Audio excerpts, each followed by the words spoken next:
आज की डेट में पूरी दुनिया में भारत को वीटो पावर्स मिलने पे बहस छिड़ी हुई है और भारत को वीटो पावर्स मिले या ना मिले इसको लेके विश्व के सभी देश दो गुटों में बंट चुके हैं। यूएस द्वारा कंट्रोल यूनाइटेड नेशंस के परमानेंट सदस्यों के बीच भी इसी को लेकर गहमा गहमी है कि क्या भारत को वीटो पावर्स देना सही है या नहीं। इनफैक्ट ऊपर से भारत को दोस्त बताने वाला अमेरिका तक भारत को परमानेंट सीट देने को लेकर संदेह में है और भारत कहीं ना कहीं इस बात को भांप चुका है कि वीटो पावर्स रखने वाले देश भारत के लिए ऐन मौके पर परेशानी खड़ी कर सकते हैं। यही वजह है कि भारत ने प्लान बी के तहत चीन और रूस के साथ मिलकर दुनिया के एक और बड़े ग्रुप को जन्म देना शुरू कर दिया है और प्लान यह है कि यूएन जैसे ताकतवर संगठन के कंपटीशन में काफी पावरफुल संगठन तैयार कर दिया जाए। इनफैक्ट ऑलरेडी एशिया की कुछ बड़ी इकोनॉमी जिनके पास मिलिट्री की बड़ी ताकत मौजूद है, यह देश भी यूनाइटेड नेशंस की बजाय रूस, चाइना और भारत द्वारा कंट्रोल्ड ब्रिक्स में शामिल होने की इच्छा जता रहे हैं। इसको आप ऐसे समझिए कि नाटो देशों के संगठन को दुनिया में केवल एक ग्रुप ही आज की तारीख में टक्कर दे सकता है और ये ग्रुप है ब्रिक्स। ये ग्रुप इतना एक्टिव है कि नाटो देशों ने जिन डेवलपिंग देशों पे कई सालों से प्रेशर बना के रखा हुआ है, ब्रिक्स आज उन देशों के साथ खड़ा हुआ है। नाटो संगठन में शामिल कुछ ऐसे भी देश हैं जो नाटो की पॉलिसी से एग्री नहीं करते हैं और यही वजह है कि नाटो को छोड़ के भारत की लीडरशिप में ब्रिक्स ज्वाइन करना चाहते हैं।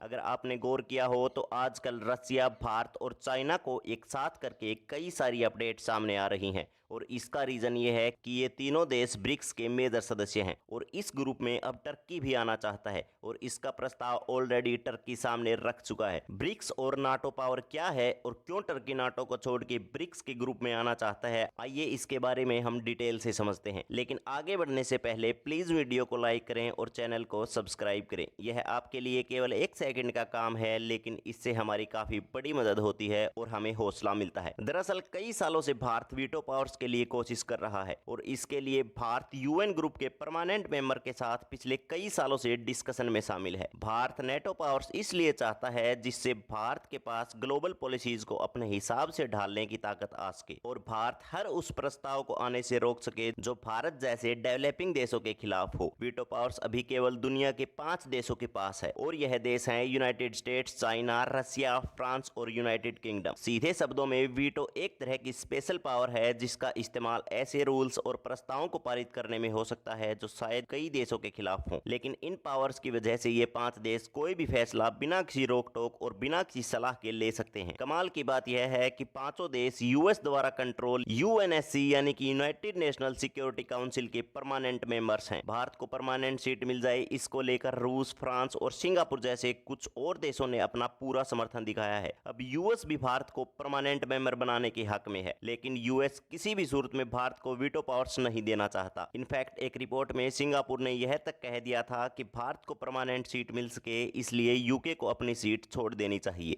ऐसा इसलिए क्योंकि अकेला भारत ही ऐसा देश है जो एशियन रीजन और एशियन देशों को अच्छे से रिप्रेजेंट कर सकता है। इसके अलावा भारत आज की डेट में एशियन रीजन में सबसे तेजी से बढ़ती हुई इकोनॉमी है और इस रीजन को एक ऐसे लीडर की जरूरत है जो एशियन देशों के हक में पॉलिसीज बना सके। कई सालों की कोशिश के बाद अब तक भारत को वीटो पावर्स नहीं मिल सकी लेकिन भारत अब धीरे धीरे एक ऐसा कदम बढ़ाना शुरू कर चुका है जिससे शायद अमेरिका को भारत को वीटो पावर्स ना देने का अफसोस हो और भारत कोई नया कदम ना उठा सके। इसलिए यूएस भारत को परमानेंट सीट और नेटो में एंट्री देने के लिए जल्द सहमति दे सकता है। असल में हो यह रहा है कि इसकी पूरी संभावना बन चुकी है कि आगे चलकर यूएन और नेटो से ज्यादा ब्रिक्स को एक ज्यादा पावरफुल ग्रुप की तरह देखा जाएगा। ब्रिक्स वही ग्रुप है जिसकी लीडरशिप भारत, चीन और रूस के पास है। आपको बता दें कि ब्रिक्स में फिलहाल 9 देश शामिल हैं और इन देशों में भारत, रूस और चीन के अलावा Brazil, south Africa, Iran, Egypt, Ethiopia और यूएई जैसे देश शामिल हैं। जानकारों का ऐसा मानना है कि विकासशील देशों का यह समूह आगे चलकर यूएस और यूरोप जैसे विकसित देशों को टक्कर देगा और ब्रिक्स के यह देश आज के पावरफुल देशों की चिंता बनेंगे। लेकिन रशिया के प्रेसिडेंट व्लादिमीर पुतिन का एक अलग ही प्लान है। आपको बता दें कि रूस, भारत और चीन एक और बड़े ग्रुप का हिस्सा है और इस ग्रुप का नाम है एसईओ यानी कि संघाई कोऑपरेशन ऑर्गेनाइजेशन और इस ग्रुप में कुछ और भी सेंट्रल एशियन देश हैं जो ब्रिक्स का हिस्सा नहीं है। कमाल की बात यह है कि एसईओ में पाकिस्तान भी आता है वहीं पाकिस्तान जो ब्रिक्स का हिस्सा बनने के लिए कई सालों से जी तोड़ कोशिशें कर रहा है। कुल मिला के भारत, रशिया और चाइना अलग अलग देशों को अलग अलग संगठनों के जरिए जोड़ने की कोशिश में है, जिससे यूएन और नेटो की वर्ल्ड डोमिनेंस को पूरी तरीके से खत्म किया जा सके। यूक्रेन के साथ युद्ध और अपने ऊपर लगे प्रतिबंधों की वजह से रूस काफी हद तक अपनी बड़ी पावर्स खो चुका है और यही वजह है कि रूस को फिर दोबारा स्टेबल होने के लिए भारत जैसे ताकतवर देश की जरूरत है और साथ ही साथ रूस को चीन की मैन्युफैक्चरिंग ताकत की भी जरूरत पड़ने वाली है। यही वजह है कि रूस किसी भी हालत में भारत और चीन के बीच सभी मतभेद खत्म करना चाहता है। ऐसा इसलिए क्योंकि रूस तभी वेस्टर्न देशों को टक्कर दे सकता है जब भारत और चीन एक साथ मिलकर रहें और इसी वजह से जैसे ही हाल में रूस, चीन और भारत के बीच मीटिंग हुई, वैसे ही फॉरेन मिनिस्टर एस जयशंकर जी की तरफ से बड़ा बयान सामने आया कि भारत और चीन के बीच सीमा विवाद और मिलिट्री डिसएंगेजमेंट 75% तक सोल्व की जा चुकी है और चीन की सेना लद्दाख की जमीन से पीछे हटने को तैयार हो गई। खैर, इन सब के बीच अब टर्की को लेकर एक काफी बड़ी खबर सामने आई है और टर्की अब ब्रिक्स में शामिल होने का पूरा मन बना चुका है। वर्ल्ड वॉर 2 के बाद यूएसएसआर और यूनाइटेड स्टेट्स के बीच एक तरह का कंपटीशन खड़ा हो गया है। यह होड़ थी दूसरे देशों पर प्रभाव डालने की